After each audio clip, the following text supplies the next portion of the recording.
Now, this will be a very interesting topic to discuss. Now, I'm sure that y'all love playing haunted and or scary games either by yourself or with other people. But this is something that I've been hearing about. Well, not really hearing about, but told about actually. And there is basically a mixture of classic. So there's basically a mixture of classic slumber party type games, because these are games that you would probably play at a sleepover or just with friends overall. And I know that this would obviously have to be played at night. It can never be played during the day, because I know all these games are going to have to be played when it's nighttime. And this is somehow, the majority of these games have something to do with y'all communicating with some spirits, or a couple of them with the devil, or it's, But I'm going to be giving y'all some games that I was told about, and maybe some night y'all might want to give these games an actual try. So yeah, that's pretty much. So they already got a bit of a description of all the games that you can play. Basically at the end, it basically says none of it is true, or none of it is real, or is it? So can't hurt to try. So basically the first creepy games that you can play with your friends, obviously, or by yourself, I think. So this game is called Elevator Game. Now this game involves riding an empty elevator in a specific sequence of floors, and it is said it will open up to an alternative universe where forces will try to trap you and keep you from going back to your world. Yeah, it's probably a crock of bull, but who knows? Play at your own risk. So yeah, and I think I was also told, or I don't know if it's a similar elevator game, but it involves someone getting on, or some lady getting on, and you're not supposed to look at her, I think, and then you're supposed to automatically get off. But this one just tells you that you get into an empty elevator, or riding an empty elevator in a sequence of floors, and it will somehow open you up into an alternative universe where evil forces will try to keep you from going back to your real world. So they don't say anything about a woman getting on and you not looking at her. So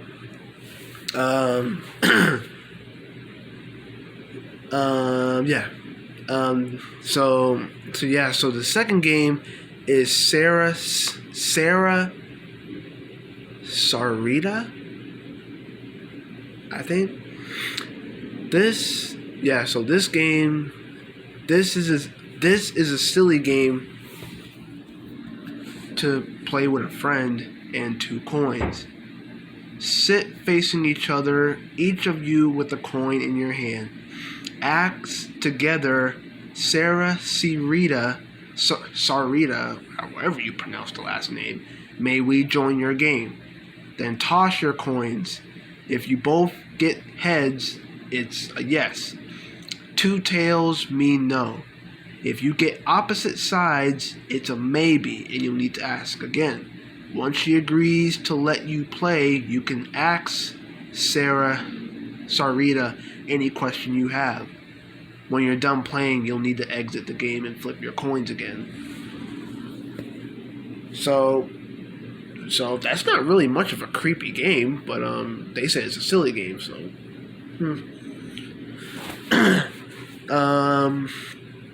the third game is Concentrate.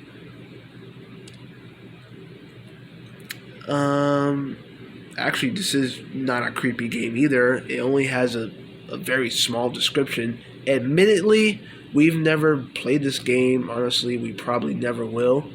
If you're into having, if you're into having the bejesus scared out of you, though, Concentration is definitely a fun game to play with a group.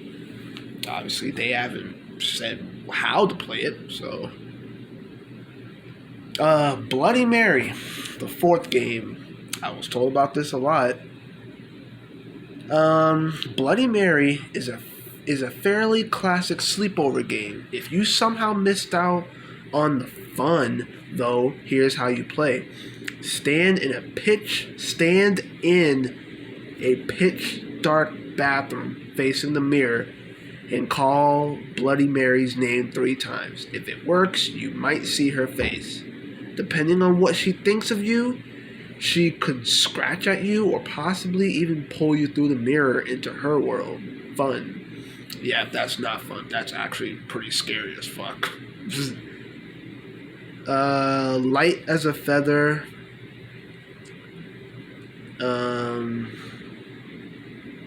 Light as a feather. And they even have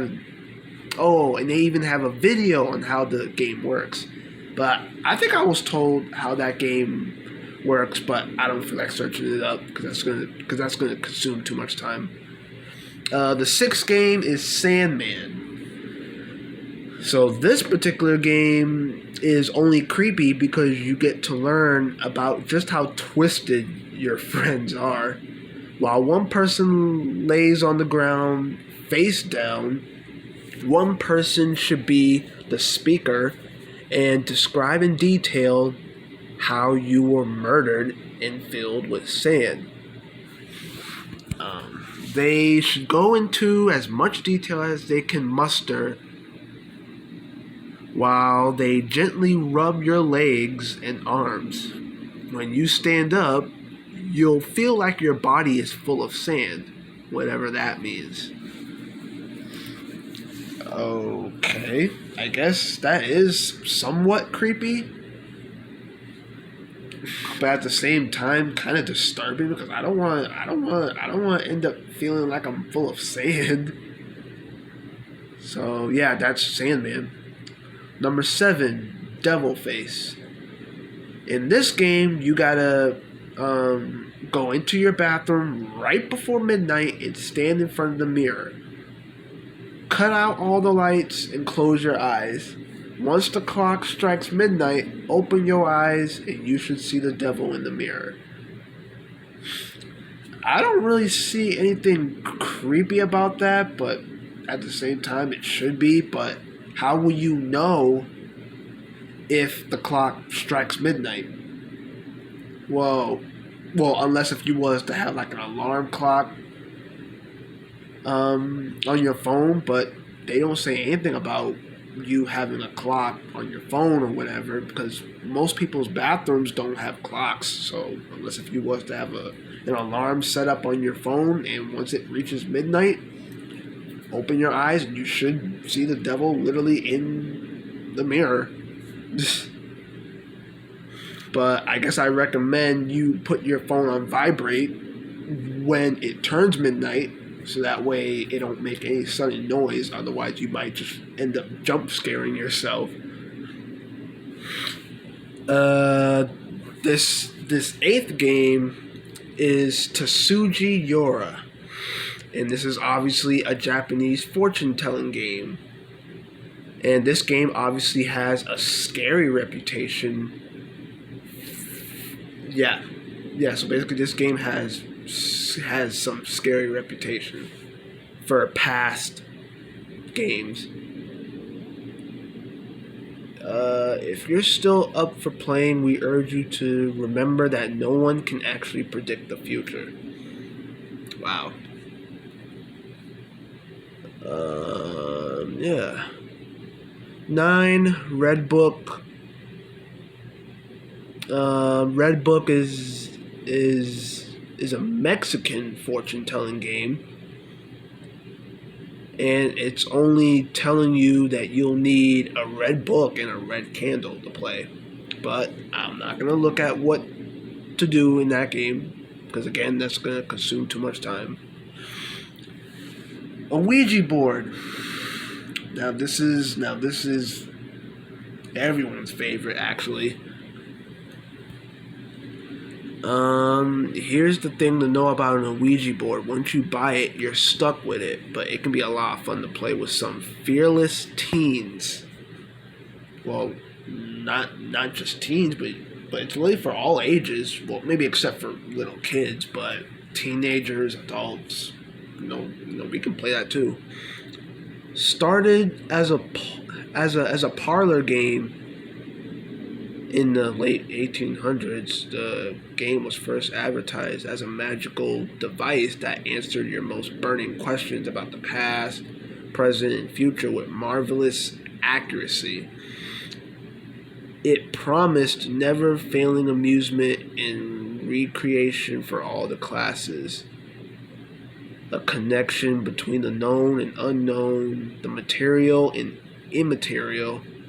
Oh, and it originally cost a whooping $1.50, but they didn't say how to play it. But I already know how it is. You basically just need a Ouija board itself that has all bunch of numbers and letters on it. Basically, it has the alphabet on there and some numbers on there too. And you obviously got the planchette, so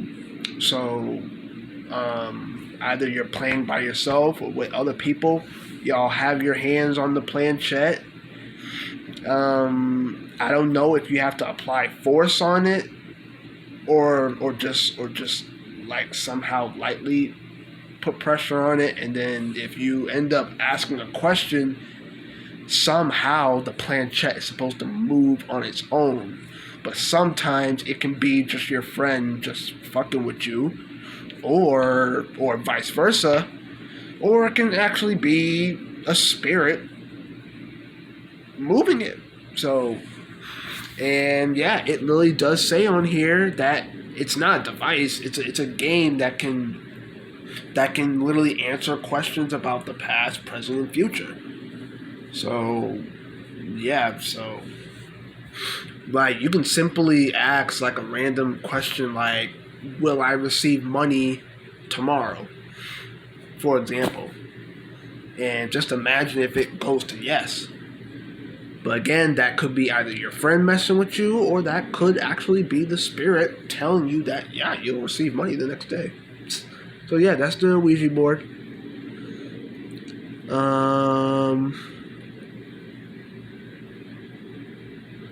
Okay.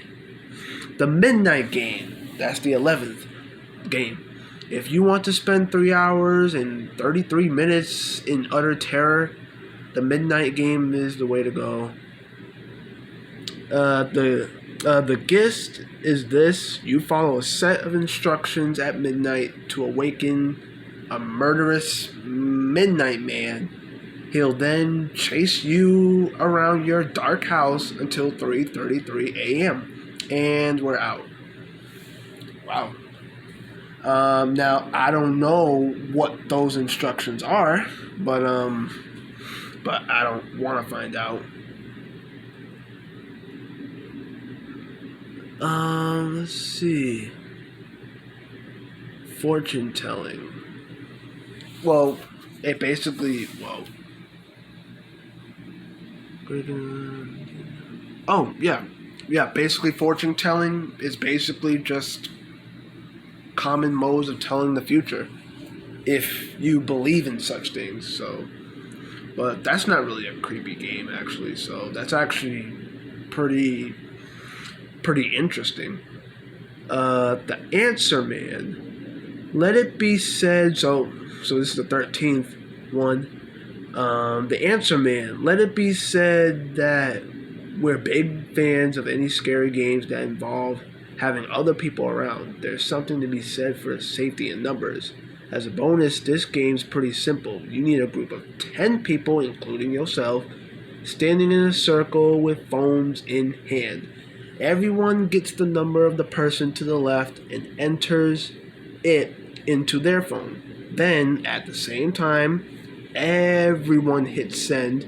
Most people will come up with a busy signal, but the fear, is that someone will get the answer man. You can ask him any questions, but he gets to ask you one for every question you ask. And if he doesn't like your answer, bad things, friend.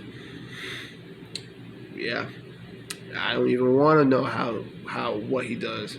It's just okay. 3 Kings. Okay.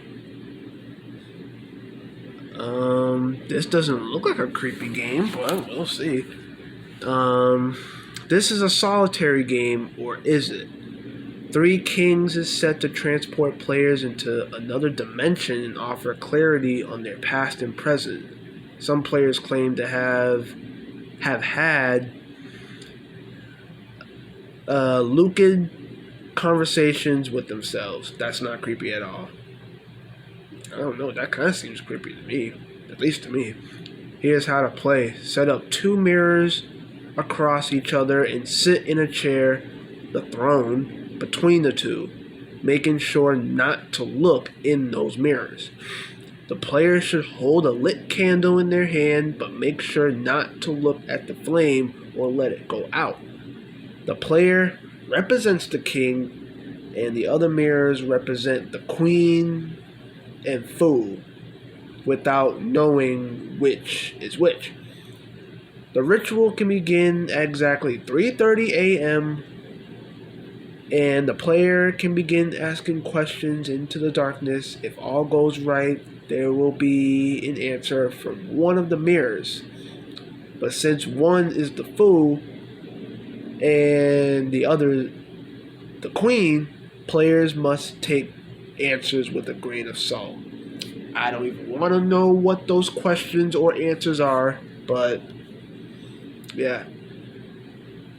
Oh, the corner game. Now, this literally had me dying earlier of laughter when I was told about this. This was crazy. The corner game. You're going to need 4 people for this game. Cut out all the lights in your house, and each person stands in a corner of the room.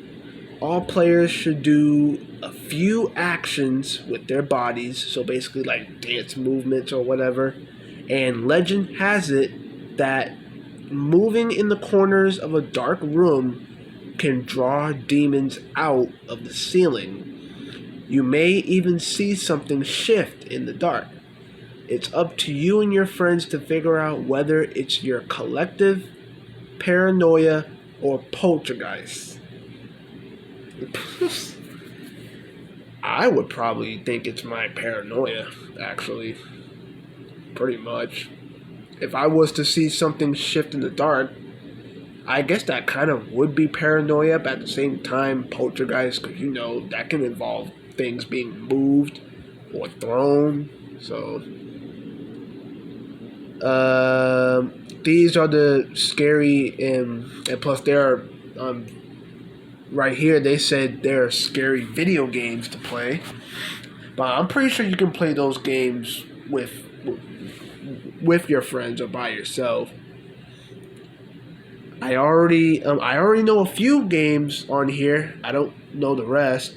Like Resident Evil 2, Resident Evil 7, Biohazard, Five Nights at Freddy's, Dead Rising, Silent Hill, Silent Hill 2, The Last of Us, Dead Space, PT, and Outlast. Those are the main scary games I know, but I haven't played them. So,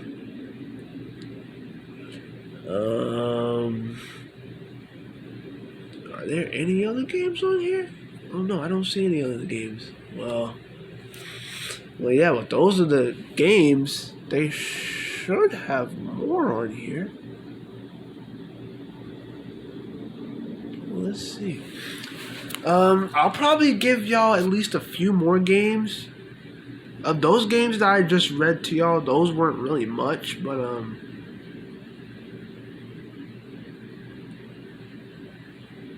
okay, that's the Ouija board. Concentrate. Oh, that's the game that I actually read to y'all, but they didn't give me a deep description. Now on this website right here, they actually give you a description. So, okay, so this one right here gives you a description of the game. Alright, so with concentrate, so I guess I'm going back to what I said, but this time it has a description. So concentrate, another creepy sleepover game that now makes me question if I understand what fun was as a kid. If I understood what fun was as a kid. You close your eyes and sit on the ground while your friend recites a dark poem about people dying and babies crying, imitates murdering you in various ways, and then pushes you over. By the end, you're supposed to have gotten into a trance that would allow you to see how you'll die. Okay, that's the description of the game, and that's actually pretty damn dark. Three Kings. Oh, don't look behind you. So for this game, it basically involves you being in the basement, I think. It appears like it. I don't know. Another scary game in the basement, demon summoning for questions genre. For this one, you light a candle and set it up behind 3 chairs where you and 2 friends sit. Then you invite the demons to join you, but promise you won't look at them. Hence the name of the game. Don't look behind you. Don't look behind you's rules are pretty genius in freaking you out. And laughing is a big no-no. If you don't take the game seriously, the demon will kill you, and obviously you'll be dying to look behind you, but if you do, the demon will attack. Wow. Okay. Dry Bones. Now with this game is all about hiding. So it's kind of like similar to hide and seek, but I think it has a bit of a dark, creepy twist. You axe a deadly spirit into your house and then try to hide from him until 3 a.m. If you make it, your wish will be granted. If you don't, well, you don't make it. It's scary if he shows up, but it's also scary if he doesn't because you just sat alone in the dark in your house until 3 a.m. And you've got stuff to do tomorrow. That's called being an adult. Wow. Okay.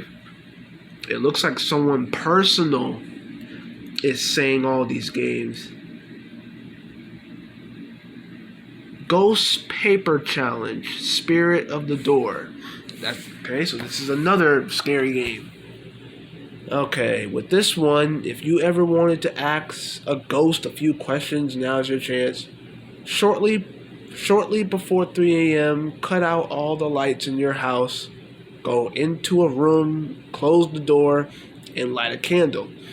At 3 a.m. on the spot, knock on the door 3 times and repeat this phrase 3 times. Oh, and repeat this phrase 3 times. Spirit of the door, I welcome you. Make yourself present and come through. That's the phrase. Say that 3 times. Using a pen, write a question on a piece of paper and slide it halfway under the door with the pen sitting on top of it. After a few minutes, if the paper remains where you left it, your attempt did not work. Try again another time. If your paper is gone, the ghost is writing you a message. If the paper does not reappear, abort the mission and try again another time, but don't open the door until daylight. That's not a mission. This is a game. This is a game, not a mission. Abort the game and try again another time, but don't open the door until daylight. If the paper returns, read the message.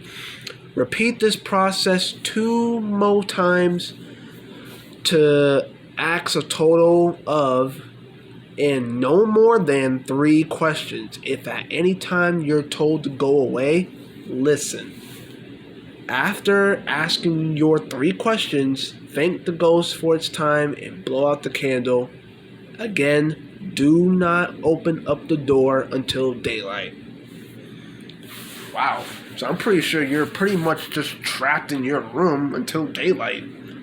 Because I really don't want to know what's going to happen once you open up the door. Oh, this is the elevator game. And this is the one that actually involves the woman. Alright. Yeah. Well, I'm about 26 minutes in.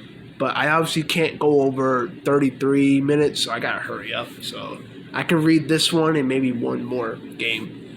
Now, the elevator game. This is the one that I wanted to read. A game about pushing buttons and following directions should be right up the alley of most adults. If you think about it, most jobs today are just following directions and pushing buttons. But it's pretty rare for data entry to result in portals to other worlds and creepy women hoping for the chance to eat a human soul. It's debated whether or not the elevator game should be played alone or if you can play it with friends. But either way, to get started, step into an elevator, and it's important to note that if anyone gets on or off the elevator at any time in the sequence, you need to start over. First, press the button for the 4th floor. Second, press the button for the 2nd floor. Third, press the button for the 6th floor. 4, press the button. Tongue twister. Press the button. Press the button for the 2nd floor. 5th. Press the button. Press the button for the 10th floor. 6 is press the button for the 5th floor. If a woman enters here, don't talk to her. She's not human and will take you if you do. 7, press the button for the 1st floor. The elevator will either go up or down. If you end up on the 1st floor, get off the elevator. If you end up on the 10th floor, you are in the other world. The woman who got on at the 5th floor may try to talk to you, but don't answer her. You'll know you're in the other world because your phone won't work, and you won't be able to see anything out of the windows except a red cross. To get back to our real world, follow the same steps. If you start ascending back to the 10th floor after the 5th, press any other button to cancel the ascension.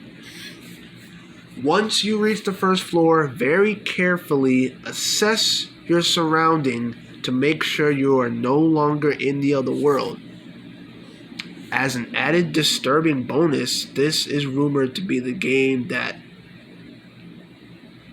Elisa Lam was playing prior to her untimely death.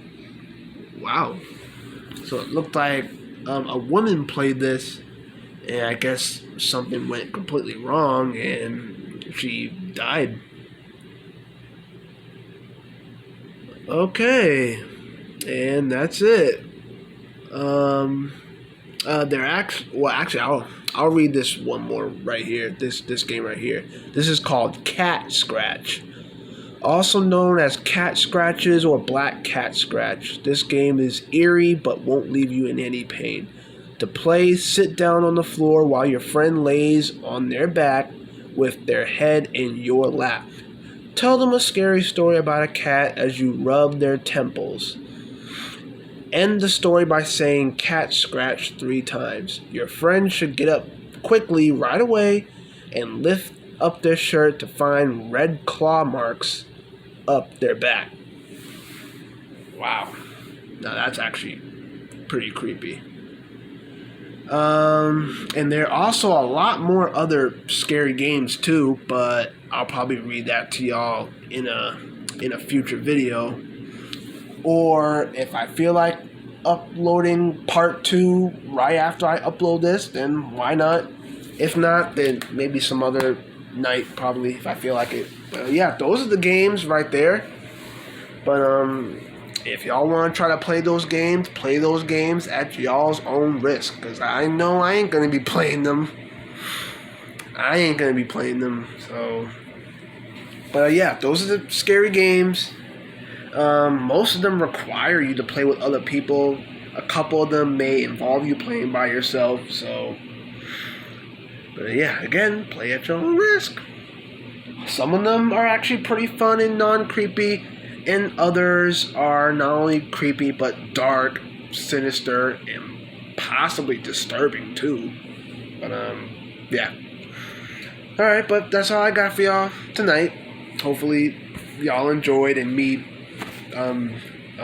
giggling here and there, because like I said, when I was told about this, I was just dying laughing. So, you know, it is what it is. But I hope y'all enjoyed. Like it up if you did. Subscribe if any of y'all are new.